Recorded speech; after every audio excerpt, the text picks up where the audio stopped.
So I think I'm going to start doing some editing on these videos pretty soon. Still don't know what format I want to go with once a day, once a week, once a month. I have so much going on, like, unfortunately none of it's, like, I don't know how to explain it exactly. Russia vetoes UN resolution on Crimea's future. Interesting. Yeah, I haven't decided how I'm going to do these videos yet. Eventually they'll get out on YouTube on their own channel, and I'll probably link them over on Facebook. But today, Gwen turned 16. That's terrifying. I have one more year and I'm 40. That's the reason why I'm doing these videos. I don't know if I've mentioned it before. The road to 40 or something like that. I'm sure I'll label it. I was actually thinking about maybe trying to do a Kickstarter fund and doing something a little bit more intense, more time consuming, but I don't think there's any interest out there. And as it is, Kickstarter is one of those things where, like, I don't know how, I mean, I know how it works, but how the hell do you get people to actually give you money to do an art project? You know what I mean? Like, I know the people who are watching this, and probably, you know, maybe 200 people. Let's say I know 200 people well enough that I could be like, hey, I'm doing this thing. I'm going to start a Kickstarter fund. You know, how many people are actually going to really give money? I don't know. And I mean, what project do you go with, you know? Especially someone like me. I don't mean that sound like, oh, especially someone like me, but, you know, there's so much I want to do. And so much I have done, but sometimes all of it gets bundled up, and, like, I guess bundled up's not the right word for that, but, try and find time to do everything I want to do, with writing, with art, with music. I'd love to do some kind of compilation of bits and pieces of other recordings that I have, and some newer songs, and do some of the other songs on acoustic, especially even just to hand down to, like, my kids, and to have them give it to their grandkids. And I mean,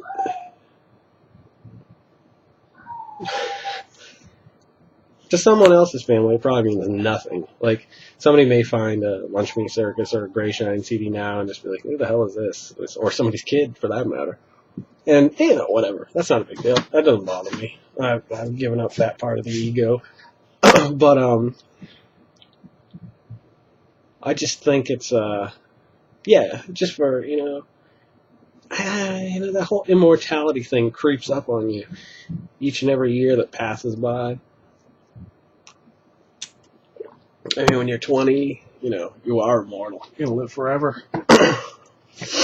Then you turn 30, and I think 30 was, well, I haven't turned 40 yet, thank God.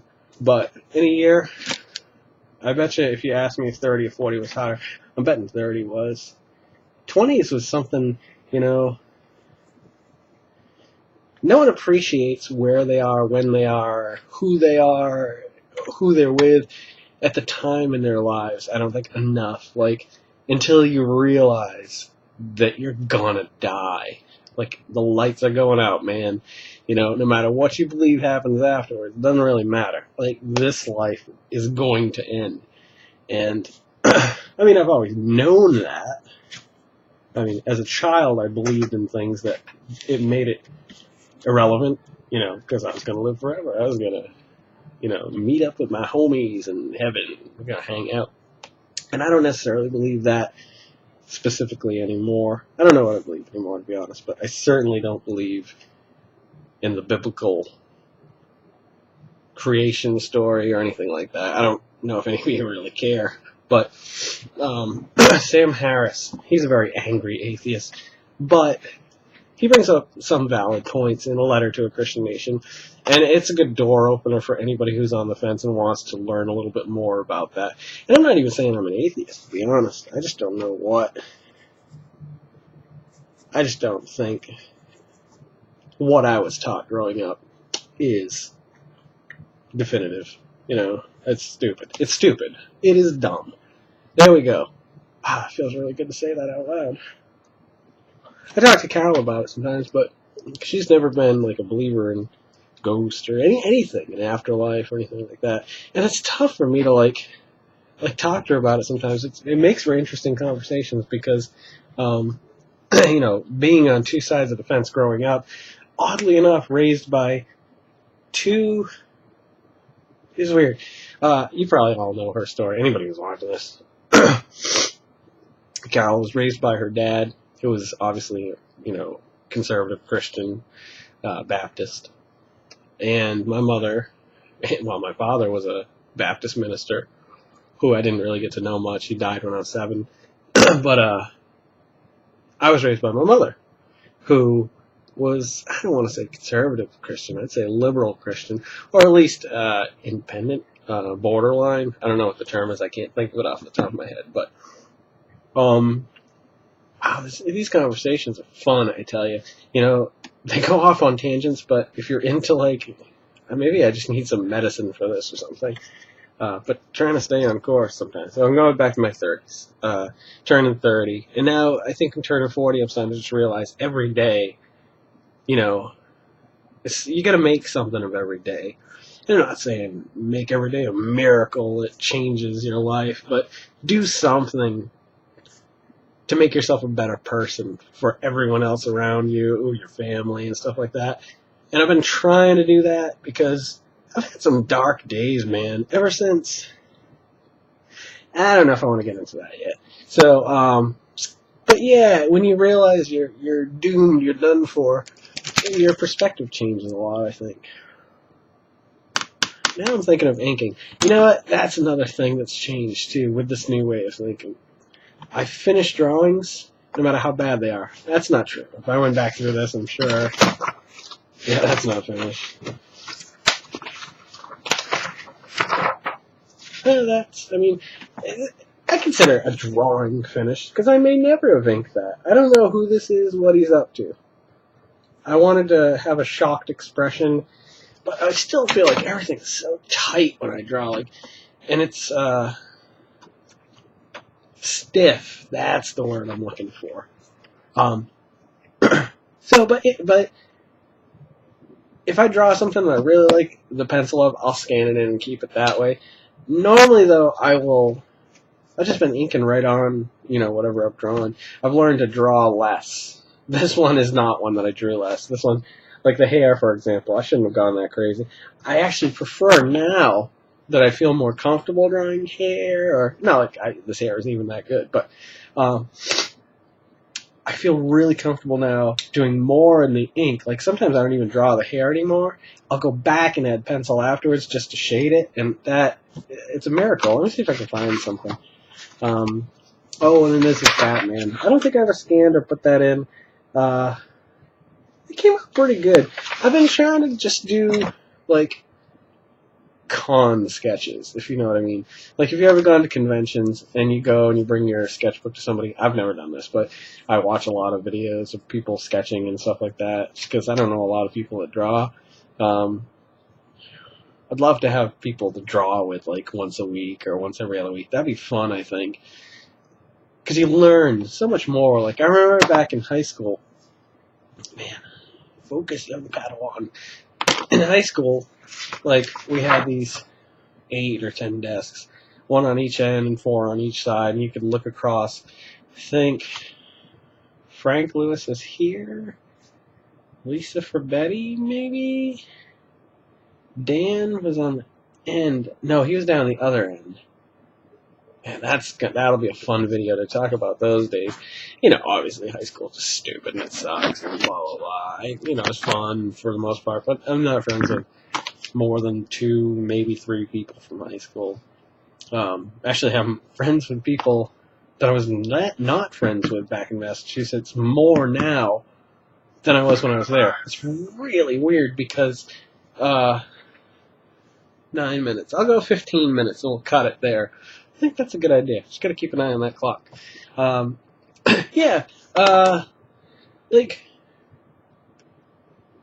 Bill Cole. I just get all these emails. We have a winter storm warning in Virginia tonight. This is ridiculous. I have shorts on right now. It was 72 today. It was beautiful out. And now we have a winter advisory. This is dumb. I hate living in Virginia.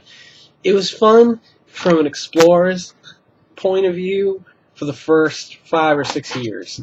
And that wore off after that, which is kind of weird because, you know, Massachusetts, I felt like I was always still exploring and finding new roads. And I think a big part of it was just my 20s were spent mostly in in Massachusetts, but I did a lot of things when I was younger in my late teens and early 20s with like going to shows and stuff like that, and that died, I don't know,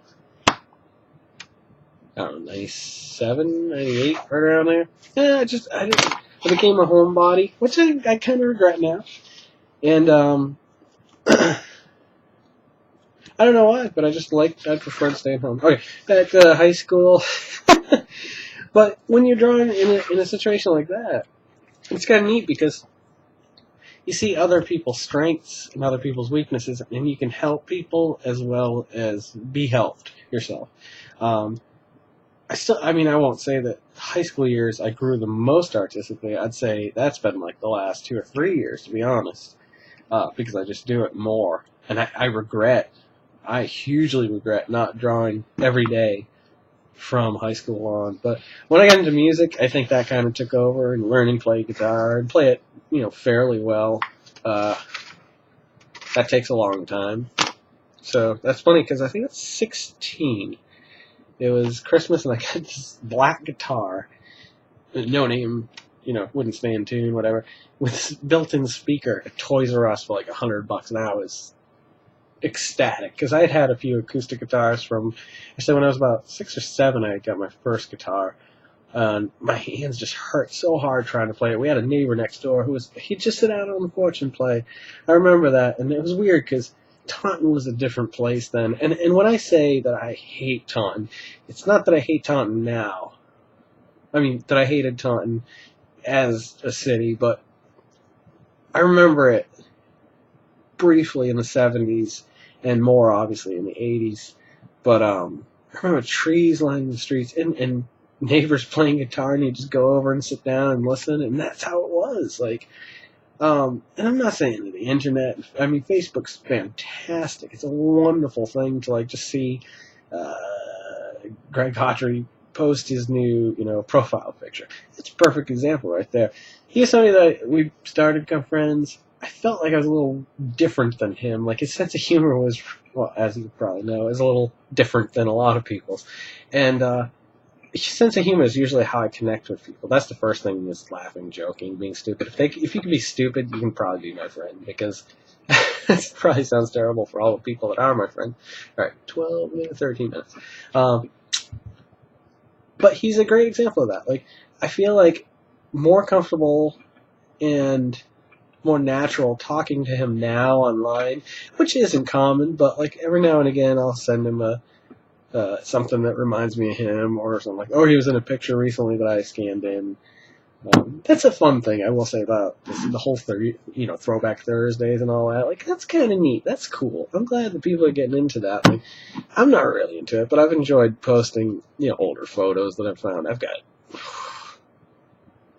I don't want to say thousands, but at least 1,000 photos, like from when I was a baby up until I got probably my first camera phone, digital camera, right around there. It's a funny thing too, huh? Wow, Greg Autry.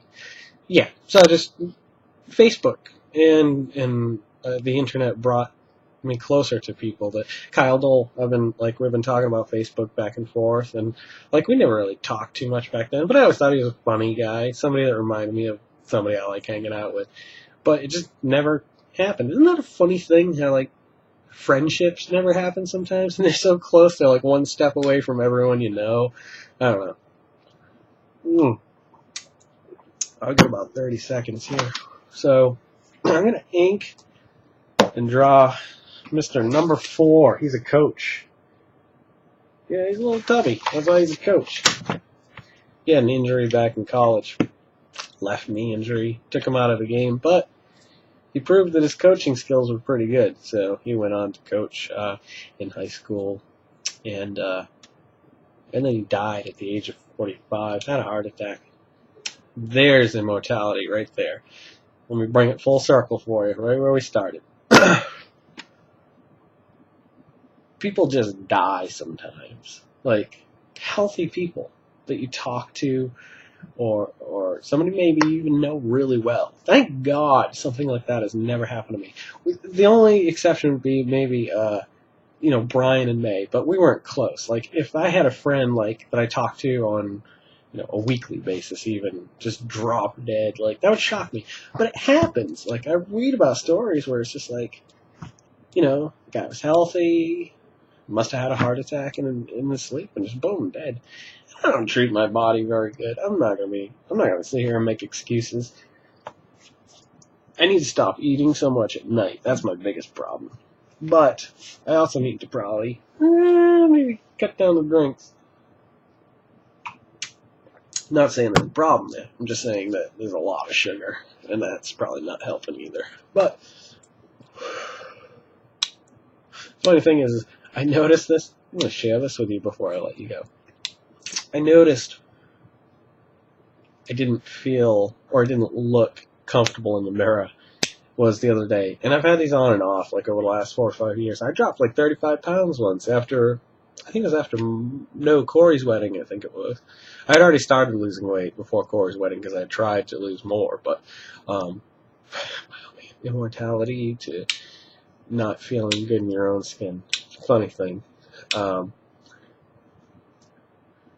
I'm already at 16 and a half minutes. Maybe 20 minutes?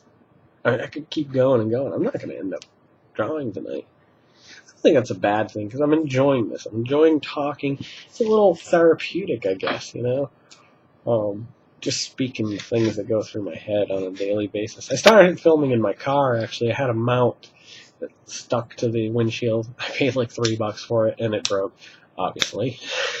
But I took a chance. It was $3. I don't mind losing $3 on. So it did last about 9 months. Excuse me, God, I'll edit that out. And I started mounting it facing myself, and sometimes I'd run the front camera and get the road, and other times I'd run it on me. I'll have to pull those out because those would be a fun thing to do on the Jason channel. Also, I think I want to make a movie with the kids. I think as a project, some kind of an art project. I haven't quite worked that out yet, but I'll get back to you on that one. I need a sign-off line. Something I can say, hey, I don't know. See, that's my problem. I get to this point, and I just ramble even more. Yeah,